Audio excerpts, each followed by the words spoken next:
Selamat berjumpa kembali sahabat-sahabat Ezi dimanapun kalian berada. Selamat datang kembali di Ezi Digital Learning. Masih bersama saya, Mr. Eka, di materi Safety, Hygiene, and Sanitation bagian yang ketiga. Di kesempatan kali ini, saya akan membahas tentang K3 di housekeeping. Di pertemuan sebelumnya, kita sudah membahas mengenai K3 secara umum. Nah, kali ini kita akan khusus mempelajari atau membahas K3 di Departemen Housekeeping. Sebelumnya, kita akan membahas terlebih dahulu mengenai faktor-faktor yang dapat menyebabkan kecelakaan di tempat kerja. Yaitu yang pertama adalah faktor kebersihan tempat kerja. Ya, pastikan nanti tempat kerjanya selalu dalam keadaan bersih dan rapi. Yang kedua adalah faktor individu yang terlalu memaksakan diri dalam suatu pekerjaan. Contoh misal sakit atau dalam keadaan lelah, mengantuk. Jadi dia akan memaksakan diri sehingga nanti kemungkinan akan terjadi kecelakaan. Yang ketiga adalah faktor peralatan kerja yang rusak dan tidak terawat yang mengakibatkan terluka atau cedera pada saat menggunakannya. Yang keempat adalah faktor keadaan yang tidak bisa diduga. Contoh adalah bencana alam, ada gempa bumi, ada tsunami, banjir, kebakaran, ataupun terorisme, ya, ada perampokan misalnya, pencurian, dan lain sebagainya. Dan yang terakhir adalah faktor peraturan atau prosedur K3 yang tidak dipatuhi. Nah, ini pastikan nanti kalian mematuhi setiap prosedur-prosedur yang berlaku di tempat kerja kalian, terutama yang mengatur tentang keselamatan kerja.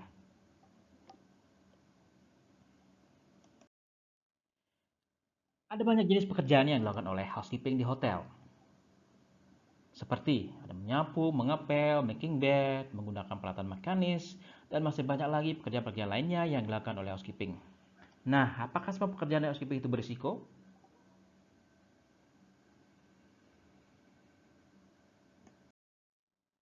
Oke, yang pertama kita akan bahas tentang making bed. Making bed merupakan salah satu pekerjaan atau kegiatan daripada housekeeping, terutama yang dilakukan di kamar tamu oleh room attendant yang berisiko terjadinya kecelakaan kerja atau berisiko cedera. Cedera yang paling utama adalah sakit yang terjadi di pinggang atau sakit pinggang. Yang boleh dibilang sakit pinggang itu adalah musuh nomor satu di housekeeping karena sakit atau cedera ini mengakibatkan sakit yang berkepanjangan. Maka dari itu, setiap housekeeping diharapkan menjaga kesehatan tubuhnya dan bekerja dengan sangat berhati-hati ya, sesuai dengan standar atau prosedur yang telah ditetapkan oleh perusahaan untuk menghindari cedera di tempat kerja ataupun kecelakaan. Tetapi tidak hanya pinggang saja yang diakibatkan oleh kegiatan ini, karena hampir setiap bagian tubuh bisa juga ikut cedera, seperti tangan, ada leher, terus ada punggung, lengan, kaki, bahkan kepala pun bisa terjadi cedera. Di samping itu pula, ada beberapa juga yang alergi terhadap debu-debu yang berterbangan pada saat making bed. Banyak juga petugas housekeeping yang alergi juga terhadap chemical yang digunakan untuk mencuci linen-linen yang ada di hotel, sehingga kemungkinan akan terjadi alergi pada tangan mereka. Sehingga diperlukan alat-alat khusus untuk melakukan kegiatan ini ya, seperti memakai masker ataupun sarung tangan khusus dan lain sebagainya.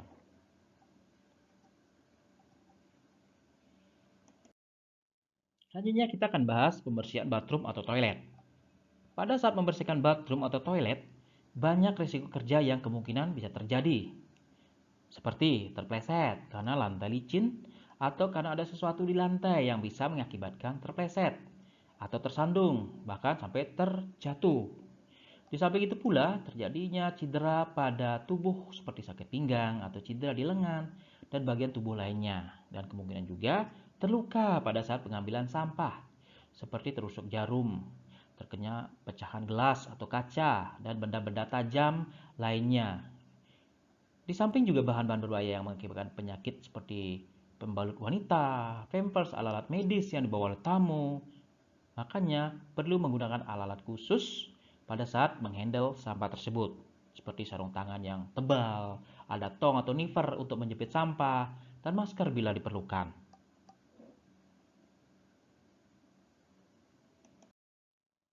Selanjutnya kita akan bahas tentang cleaning machine. Penggunaan alat mekanik untuk melakukan suatu pembersihan akan sangat membantu dalam keefektifan hasilnya. Tetapi ada juga risiko yang bisa terjadi seandainya dalam penggunaan mesin tersebut dilakukan secara sembarangan atau tidak dengan hati-hati. Risiko yang mungkin terjadi pada saat penggunaan alat mekanis ini antara lain tersengat listrik misalnya, karena kabelnya terkelupas. Nah, itu bisa menyentuh seseorang, atau kabel yang terlepas tadi itu terendam air atau kena air sehingga membuat sengatan listrik.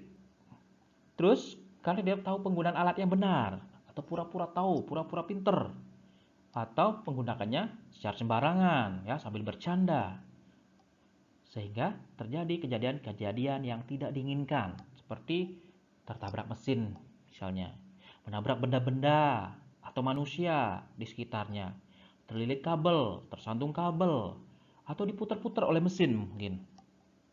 Terjatuh misalnya, atau mesin konslet dan meledak. Dan lain sebagainya. Oke, sampai itu pula, penggunaan mesin ini juga bisa mengakibatkan cedera terhadap seluruh tubuh, ya seperti pinggang, punggung, leher, lengan, kaki, dan lain sebagainya.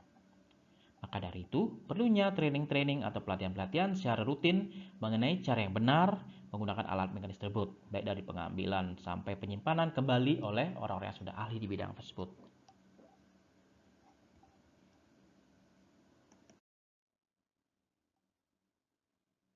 Pekerjaan lainnya yang dilakukan oleh housekeeping seperti membersihkan kaca, mengepel, menyapu, dan pembersihan lainnya itu juga bisa menyebabkan terjadinya kecelakaan atau cedera di tempat kerja seandainya dilakukan dengan sembarangan dan tidak dengan hati-hati atau tidak sesuai dengan prosedur atau aturan yang berlaku.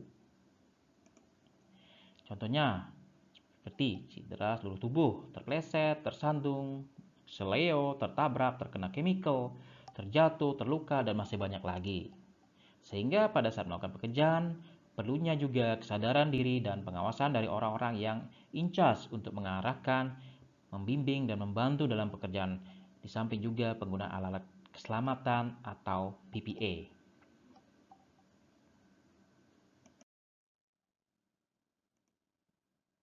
Selanjutnya, saya akan membahas tentang ergonomi.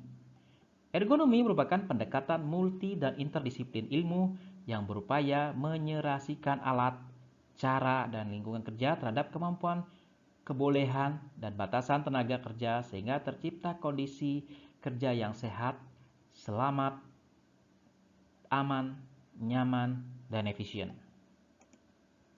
Adapun tujuan ilmu ergonomi ini adalah berupaya menciptakan kesehatan dan keselamatan kerja bagi tenaga kerja sehingga mampu meningkatkan produktivitas kerjanya.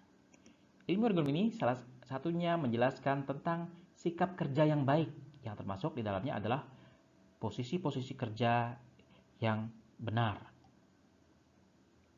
Ergonomi sangat penting di housekeeping karena banyak sekali pekerjaan-pekerjaan yang dilakukan oleh housekeeping daripada departemen yang lain sehingga memerlukan posisi tubuh atau gerakan tubuh yang benar dalam menjalankan semua kegiatan tersebut untuk menghindari terjadinya kecelakaan ataupun cedera di tempat kerja yang berhubungan dengan jasmani.